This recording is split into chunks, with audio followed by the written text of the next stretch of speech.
told you that sharing information with your team about the profitability of your products, services or customers could make your business up to 10 times more profitable?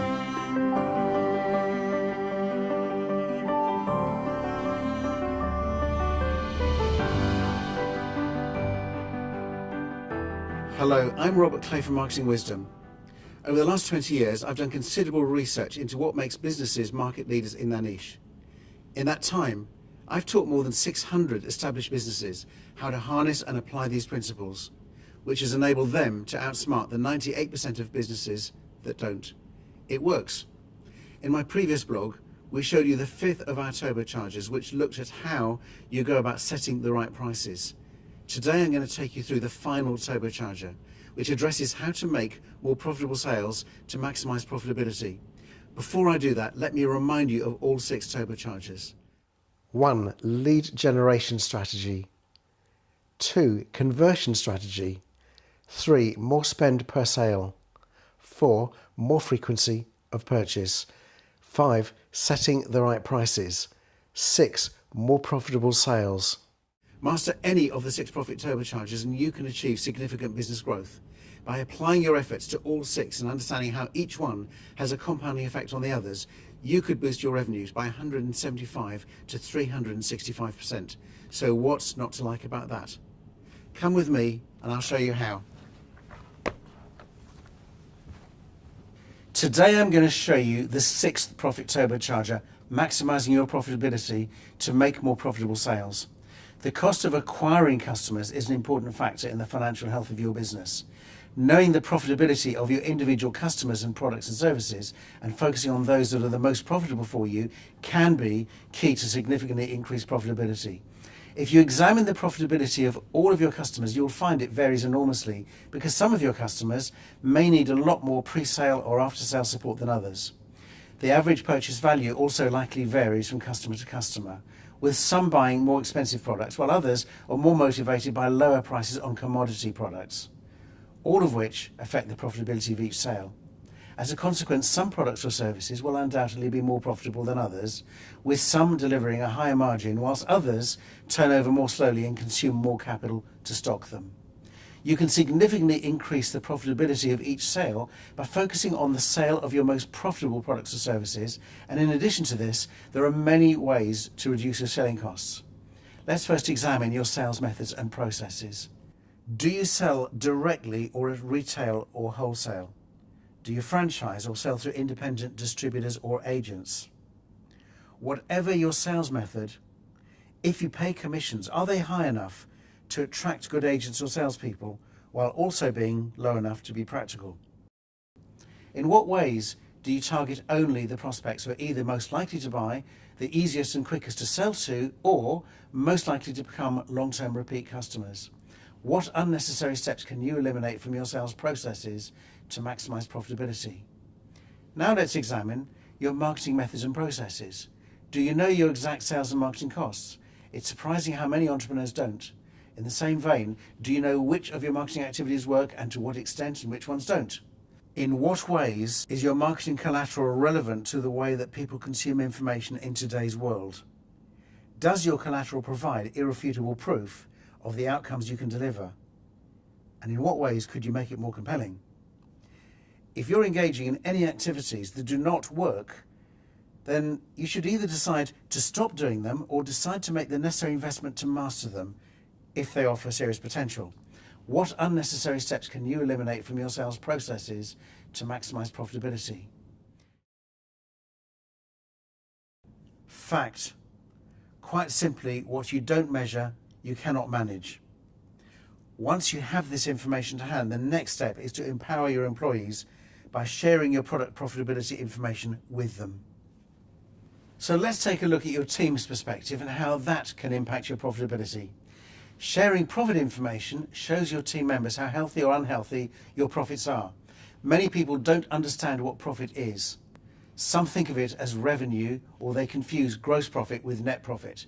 Sharing this information hammers home the message that what members of your team do every day has a significant effect on your bottom line. Let me give you an example.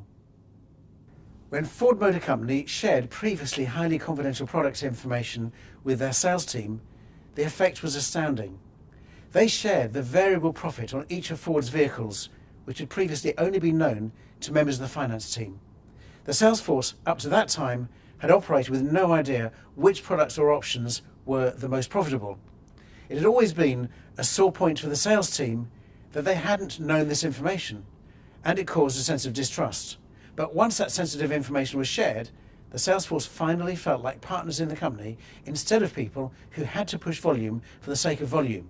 They relished the opportunity to help Ford make more money now that they had that information. The newly re-energized sales force focused their efforts on making sales that were in the best interest of both Ford and its customers. There were some fascinating discoveries, including the fact that the Mustang was 10 times more profitable than another coupe they were selling at the same time, the Ford Probe. Nobody would ever have imagined that the difference between the two models would be so great. Before they were granted access to this profitability information, the sales force was spending a disproportionate amount of time selling the Probe, which were actually much harder to sell than Mustangs. Once armed with that profitability information, Ford's sales force changed their focus to the Mustang, developing compelling arguments for customers to upgrade to the higher margin vehicle. Soon after that information was revealed to the sales force, production of the Probe was stopped, while Mustangs started to fly out of the door. By sharing this previously confidential information with their sales teams, Ford enabled everyone to focus on the same goal, which was to maximize profitability and make more money for the same, if not less effort. More recently, the Mustang was redeveloped as a world car to be sold globally and became an instant hit. It was soon sold out in the UK and most of Europe and Australia, and is now surprisingly the biggest selling sporting car in Europe. This sort of transparency can also significantly increase morale in your team, since everyone knows that they can make a difference by choosing how best to maximize the outcome for your business. Beyond the power of persuasion, you and your team members should be investing your time in your most profitable customers and products and services, or those with the most potential to be profitable. When your team are clued up about the profitability of all your offerings and not kept in the dark, they'll generate much greater revenues and profitability, and the success you achieve could well parallel what has happened with the Mustang. Fact: most businesses don't realize how much team members who directly interact with customers can impact their profits.